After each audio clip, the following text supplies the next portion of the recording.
കേൾക്കുമ്പോൾ വളരെ നിസ്സാരമെന്ന് തോന്നാം, എങ്കിലും നിങ്ങൾ സ്കിപ്പ് ചെയ്ത് കളയരുത്.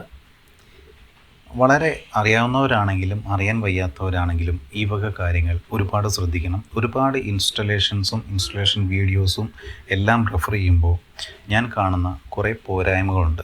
അതിൽ നോട്ടീസ് ചെയ്തിട്ടുള്ള കാര്യങ്ങൾ, കോമൺ ആയിട്ട് വരുന്ന കാര്യങ്ങൾ, റെഫർ ചെയ്തിട്ടുള്ള ഒരുപാട് ഡോക്യുമെൻറ്റ്സ് ഇതിനെ ബേസ് ചെയ്തിട്ടാണ് സോളാറിനെ പറ്റി നേരത്തെയും ഞാൻ വീഡിയോ ചെയ്തിട്ടുള്ളത്. അതിൻ്റെ ഡ്രോബാക്കുകളും ഗുണങ്ങളും എല്ലാം നമ്മൾ പറഞ്ഞിട്ടുണ്ട്. അപ്പം നമുക്ക് ആദ്യത്തെ ഒരു പോയിന്റിലോട്ട് പോകാം. ആദ്യം ഇൻറ്റേർണൽ കൊറോഷനെ പറ്റിയാണ്.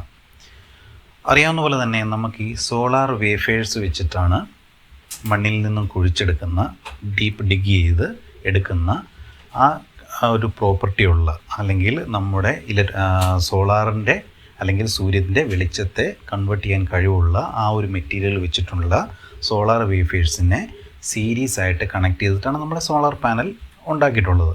സോ മോയ്സ്ചർ എന്ന് പറയുന്നത്, അല്ലെങ്കിൽ ഇൻറ്റേർണൽ കൊറോഷൻ എന്ന് പറയുന്നത് വളരെ വലിയ ഒരു തകർച്ചയിലോട്ട് പോകുന്ന ഒരു കാര്യമാണ്. സോ അതുകൊണ്ട് തന്നെ നമ്മളൊരു എന്താ പറയുന്നത്, ഒട്ടും തന്നെ, അതായത് കൊറോഷൻ എപ്പോഴും പാനൽ മോണിറ്റർ ചെയ്തുകൊണ്ടിരിക്കണം. ഉള്ളിൽ അതിൻ്റെ വെള്ളത്തിൻ്റെ അംശമോ കൊറോഷനോ എന്തെങ്കിലും ഉണ്ടെന്നുണ്ടെങ്കിൽ അത് ഇൻസ്റ്റാൾ ചെയ്ത ആളാരാണോ അവരെ വിളിച്ച് ഇൻഫോം ചെയ്യുകയും കറസ്പോണ്ടിങ് പാനൽ അതിൻ്റെ വാറണ്ടി പീരീഡ് കഴിയുന്നതിനിപ്പുറം തന്നെ ചേഞ്ച് ചെയ്യുകയോ കാര്യങ്ങളോ ചെയ്യേണ്ടതും ആവുന്നു. അടുത്തത് നമുക്ക് ഇലക്ട്രിക്കൽ ഇഷ്യൂ. ഈ ഇലക്ട്രിക്കൽ ഇഷ്യൂ എന്ന് പറയുമ്പോൾ പല ഇൻസ്റ്റലേറ്റേഴ്സും പല ഇൻസ്റ്റാൾ ചെയ്യുന്ന ആൾക്കാരും പല സ്റ്റാൻഡേർഡ്സുകളാണ് ഫോളോ ചെയ്യുന്നത്. ചിലർ അതിൻ്റെ കണക്ടർ, MCA കണക്ടർ വരും, അതെല്ലാം കട്ട് ചെയ്ത് കളഞ്ഞിട്ട് ഇത് ചെയ്യാറുണ്ട്. ചിലർ കൂട്ടിപ്പിരിച്ച് വയ്ക്കാറുണ്ട്. കാരണം MCA കണക്ടർ എന്ന് പറയുമ്പോൾ തന്നെ ലൂസ് കോൺടാക്റ്റ് ആവുന്നു എന്നുള്ള കംപ്ലൈൻറ്റുകൾ ഒരുപാട് വരുന്നുണ്ട്. അത് കൂട്ടിപ്പിരിച്ച് വയ്ക്കും. ചിലരത് സോൾഡർ ചെയ്യും. ഇതൊക്കെ ആയാലും കൊള്ളാം, എങ്ങനെ ചെയ്തെന്ന് പറഞ്ഞാലും ഈ വയറിംഗ് പ്രാക്ടീസ് എന്താണോ ആസ് പെർ സ്റ്റാൻഡേർഡ് പ്രകാരം ചെയ്യണം എന്നുള്ളതാണ് റെക്കമെൻഡ് ചെയ്തിരിക്കുന്ന ഒരു സ്റ്റാൻഡേർഡ്.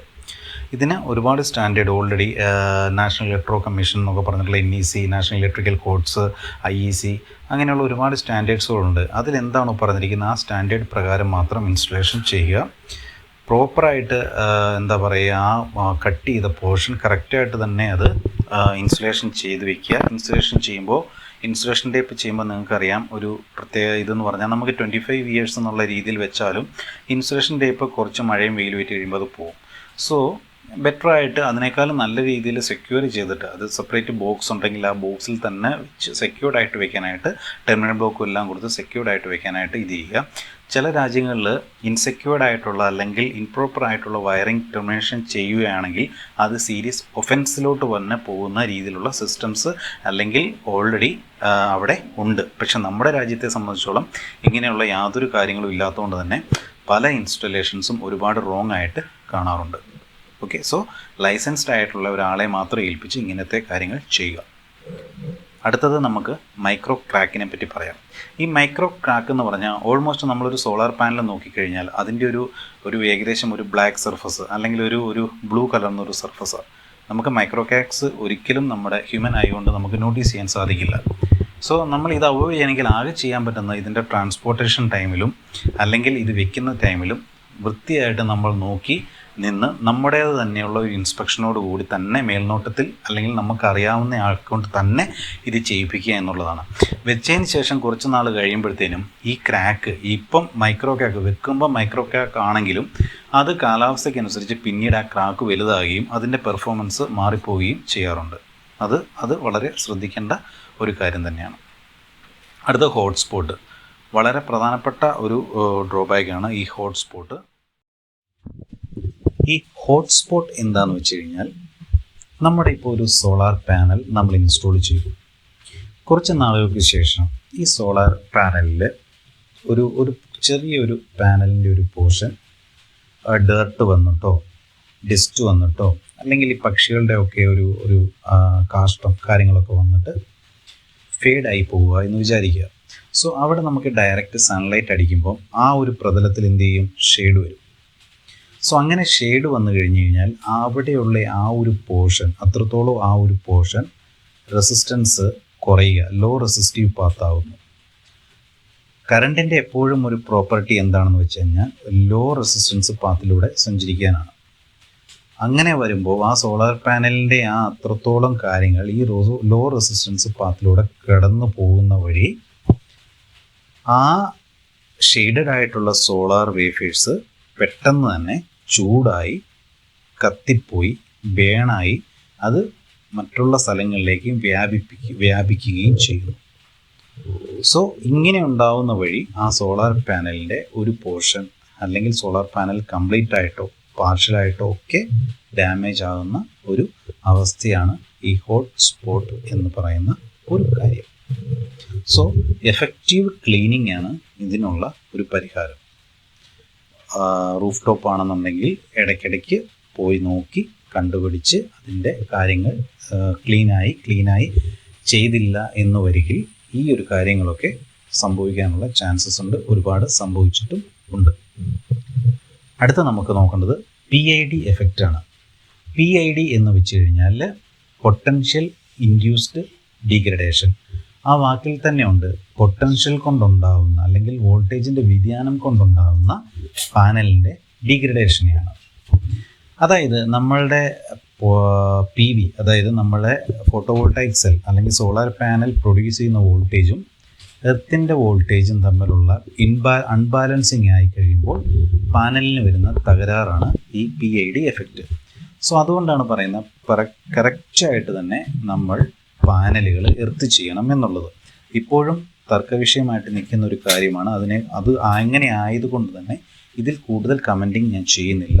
കാരണം ലൈറ്റ്നിങ്ങിന് ഇടുന്ന പിറ്റും മറ്റുള്ള പിറ്റുകളും തമ്മിൽ കമ്പൈൻ ചെയ്യുന്ന കാര്യം, കമ്പൈൻ ചെയ്യാത്തതിൻ്റെ കാര്യം, ഇതൊക്കെ ഒരു തർക്കവിഷയമാണ് ഇപ്പോഴും. സോ അതുകൊണ്ട് ഞാൻ കൂടുതൽ കമൻറ്റ് ചെയ്യുന്നില്ല. ഇതിനെപ്പറ്റി വേറൊരു വീഡിയോ ഞാൻ ഇട്ടിട്ടുമുണ്ട് ഓൾറെഡി. സോ ഈ PID എഫക്റ്റ് കുറയ്ക്കുന്നതിന് വേണ്ടിയിട്ട് ആയിരുന്നു നേരത്തെ ഉണ്ടായിരുന്ന ഇൻവെർട്ടറുകളിൽ നെഗറ്റീവ് വോൾട്ടേജ് നമ്മൾ ഈ പറഞ്ഞ പോലെ ഗ്രൗണ്ടഡ് ആയിട്ട് കൊടുത്തുകൊണ്ടിരുന്നത്. ഇപ്പോൾ പക്ഷേ അതിനും എഫക്റ്റീവായിട്ടുള്ള ഇൻവെർട്ടറുകൾ വന്നിട്ടുണ്ട്. റെസിഡ്യുവൽ ആയിട്ടുള്ള ഇൻസുലേഷൻ കാര്യങ്ങളൊക്കെ ചെക്ക് ചെയ്തിട്ട് വരുന്ന ഒരു കറക്റ്റ് പെർഫോമൻസിൽ വർക്ക് ചെയ്യുന്ന ഫങ്ഷണൽ എർത്തോടു കൂടിയൊക്കെ വർക്ക് ചെയ്യുന്ന ഇൻവെർട്ടേഴ്സൊക്കെ വന്നപ്പം ഇതിൻ്റെ എഫക്റ്റ് ഇപ്പോൾ ഒരുപാട് കുറഞ്ഞിട്ടുണ്ട്. നേരത്തെ ഉള്ള ഇൻസുലേഷനിൽ PID എഫക്റ്റ് കൂടുതലായിരുന്നു. ഇപ്പോൾ വരുന്ന ഇൻസുലേഷനിൽ PID എഫക്റ്റ് കുറവാണ്. ഇനി ബേഡ്സിൻ്റെ കാര്യം ഓൾറെഡി പറയാതെ തന്നെ അറിയാം. ബേഡ്സ് ഇടുന്ന കാസ്ട്രോം അതേപോലെ തന്നെ ഉള്ള ഒരുപാട് പ്രശ്നങ്ങൾ കൊണ്ട് നമുക്ക് ഷെയ്ഡ് ഉണ്ടാവും. ഈ പറഞ്ഞ കാഷ്ടം കൊണ്ട് ഹോട്ട് സ്പോട്ട് ഉണ്ടാവും. അങ്ങനെയുള്ള എല്ലാ പ്രശ്നങ്ങളും ഉണ്ടാവാനുള്ള ചാൻസസ് ഉണ്ട്. പിന്നെയുള്ള കാര്യമാണ് സ്നെയിൽ ട്രെയിൽ. ഈ സ്നെയിൽ ട്രെയിൽ എന്ന് പറയുന്ന ഒരു കാര്യം നമ്മുടെ ഇപ്പം അറിയാം. നമ്മുടെ സോളാർ വേഫേഴ്സിന് മുകളിൽ ഒരു ഗ്ലാസിൻ്റെ ഒരു കവറിങ് അല്ലെങ്കിൽ ഗ്ലാസിൻ്റെ ഒരു പാനൽ വെക്കുന്നുണ്ട്. ഇതിനുള്ളിൽ ഒരു ഹ്യൂമിഡിറ്റി ഡെപ്പോസിറ്റോ അല്ലെങ്കിൽ ഒരു ചെറിയ വെള്ളത്തിൻ്റെ കാര്യങ്ങളോ എല്ലാം കയറി കഴിഞ്ഞ് കഴിഞ്ഞാൽ അവിടെ ആ പാനലിന് ചെറിയ രീതിയിലുള്ള ഒരു ക്രാക്കിങ് അല്ലെങ്കിൽ ഒരു തകർച്ച വരും. സോ അത് ഇനിഷ്യലി ഒരു ചെറിയൊരു ഇതായിട്ടായിരിക്കും വരുന്നത്. നമ്മളത് ചിലപ്പോൾ നോട്ടീസ് ചെയ്തെന്ന് വരത്തില്ല. പക്ഷേ ഇത് പോകെ ഇതിങ്ങനെ ചിലന്തി വല പോലെ ഇങ്ങനെയൊരു നിങ്ങൾ പാനൽ ശ്രദ്ധിച്ചാൽ കാണാൻ സാധിക്കും. ഇതിനെയാണ് ഒരു സ്നെയിൽ ട്രെയിൽ എന്ന് പറയുന്നത്.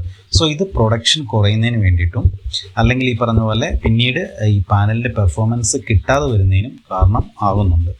ഇപ്പോൾ സെക്കൻഡ് ഹാൻഡ് എന്നും പറഞ്ഞിട്ട് ഈ സ്നെയിൽ ട്രെയിൽ വന്ന പാനൽസ് ഒരുപാട് വിൽക്കുന്നുണ്ട്. ഇതിനെപ്പറ്റി അറിയാത്തവർ ഈ പാനൽ വാങ്ങുന്നുണ്ട്. പക്ഷേ ഒന്ന് ശ്രദ്ധിക്കുക, ഇങ്ങനെയുള്ള പാനലുകളിൽ ഇങ്ങനെ ഒരു നമ്മളിപ്പോൾ ഒരു ഇല എടുത്തു കഴിഞ്ഞാൽ ഇലയ്ക്കൊരു ഇതുണ്ടാവുമല്ലോ, എന്താ പറയുന്നത്, അതിന് റൂട്ടിങ്സ് ഇങ്ങനെ കൊടുക്കുമല്ലോ, അതുപോലെയുള്ള ഒരു വിളർച്ച രീതിയിലുള്ള പാനലാണെന്നുണ്ടെങ്കിൽ അത് ക്ലിയർ അല്ലാത്ത അതിൻ്റെ ആ വരകളൊന്നും ക്ലിയർ അല്ല, അതിങ്ങനെ മാറി ഒരു വിളർച്ച വന്ന പോലെയാണെന്നുണ്ടെങ്കിൽ അത് ഇങ്ങനെയുള്ള പാനലുകളിൽ പ്രൊഡക്ഷൻ ഫ്യൂച്ചറിലേക്ക് കുറയാനുള്ള ചാൻസസ് ഉണ്ട്. പിന്നെ റൂഫ് ഇഷ്യൂസ്, അതായത് നമ്മുടെ റൂഫ് ഇഷ്യൂ എന്ന് പറയുമ്പോഴത്തേനും നമ്മൾ സോളാർ പാനൽ ഇൻസ്റ്റാൾ ചെയ്തതിന് ശേഷം നമ്മൾ ഈ ആംഗിൾ ഓഫ് ഇൻക്ലിനേഷനും കാര്യങ്ങളും അങ്ങനെയുള്ള പല കാര്യങ്ങളും ഉണ്ട്. അതേപോലെ തന്നെ ഈ പ്രോപ്പറായിട്ട് നമുക്ക് ആദ്യം ഇൻസ്റ്റാൾ ചെയ്തപ്പോഴത്തേന് പിന്നീട് ആ അത്രയും പ്രൊഡക്ടിവിറ്റി കുറച്ചുകൂടി കഴിയുമ്പോൾ കിട്ടാതെയുണ്ട്. അങ്ങനെയുള്ള പല കാര്യങ്ങൾ കൊണ്ടും ഉണ്ടാവാവുന്ന റൂഫിൻ്റെ പ്രോബ്ലങ്ങളും കാര്യങ്ങളും ഇതിൻ്റെ അകത്ത് വരുന്ന ഒരു കാര്യം തന്നെയാണ്. ഓക്കെ. പിന്നെ ഇൻവെർട്ടർ പ്രോബ്ലം, മെയിനായിട്ടുള്ളൊരു കാര്യമാണ് നമ്മുടെ ഇൻവെർട്ടർ പ്രോബ്ലം.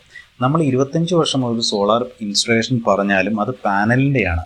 ഇൻവെർട്ടറുകൾ മാക്സിമം പോയൊരു 10-15 വർഷം മാത്രമേ ഉണ്ടാവുള്ളൂ. 10-15 വർഷത്തിനുള്ളിൽ തന്നെ നമ്മുടെ ഇൻവെർട്ടറുകൾ മിക്കവാറും ഡാമേജ് കാണിച്ചു തുടങ്ങും. ഓക്കെ. കാരണം ഇൻവെർട്ടറുകൾ ഇലക്ട്രോണിക്സ് ഒരുപാട് അടങ്ങിയിരിക്കുന്നതുകൊണ്ട് തന്നെ ആ ഇലക്ട്രോണിക്സ് എന്താ പറയുന്നത്, ഒരുപാട് അവസ്ഥകളിലൂടെ, അതായത് നമ്മുടെ ലൈറ്റ്നിങ്ങും അതേപോലെ തന്നെ പല രീതിയിലുള്ള വോൾട്ടേജ് വ്യതിയാനങ്ങളിലൂടെയൊക്കെ പുറന്നു പോകുമ്പം ഒരു നോർമൽ ഒരു ഇലക്ട്രോണിക്സിൻ്റെ ഒരു ലൈഫ് 8 വർഷമാണ് പറയുന്നത്. അപ്പോൾ 8 വർഷത്തിനുള്ളിൽ തന്നെ അല്ലെങ്കിൽ ഇത്രയും വർഷം കഴിയുമ്പോൾ ഓരോ പാർട്സുകളായിട്ട് അതിൻ്റെ ഡിഗ്രേഡ് ചെയ്യാനുള്ള ചാൻസസും വളരെ കൂടുതലാണ്. സോ അപ്പം ഈ വാറണ്ടി പീരീഡിൽ തന്നെ അത് പ്രോപ്പറായിട്ടും ജസ്റ്റ് ഒന്ന് മെയിൻ്റനൻസ് ചെയ്ത് അല്ലെങ്കിൽ അതൊന്ന് ഓവർഹോളിങ് ചെയ്ത് അല്ലെങ്കിൽ അങ്ങനെയുള്ളൊരു ഓപ്ഷൻ ഉണ്ടെന്നുണ്ടെങ്കിൽ അല്ലെങ്കിൽ റിഡീം ചെയ്യാൻ പറ്റും എന്നുണ്ടെങ്കിൽ അല്ലെങ്കിൽ വാറണ്ടി പീരീഡ് കഴിയുന്നതിനിപ്പുറം അത് എക്സ്റ്റെൻഡഡ് വാറണ്ടി എടുക്കാൻ പറ്റും എന്നുണ്ടെങ്കിൽ അത് തീർച്ചയായിട്ടും നിങ്ങൾ ഓപ്റ്റ് ചെയ്യേണ്ട ഒരു മെത്തേഡാണ്. ഓക്കെ, അപ്പോൾ ഏകദേശം ഇത്രയും കാര്യങ്ങളൊക്കെയാണ് എനിക്കിത് പറയാനുള്ളത്. പക്ഷേ ഈ സോളാർ പാനലിൻ്റെ ഒരുപാട് കാര്യങ്ങൾ ഇനിയും പറയാനുണ്ട്. നമുക്കത് തീർച്ചയായിട്ടും വേറൊരു വീഡിയോയിൽ ഉൾപ്പെടുത്താം. ഓക്കെ, ഇപ്പം ഇത്രയേ ഉള്ളൂ. വീഡിയോ ഇഷ്ടപ്പെട്ടാൽ നിങ്ങൾ ലൈക്ക് ചെയ്യുക, ഷെയർ ചെയ്യുക. Thank you.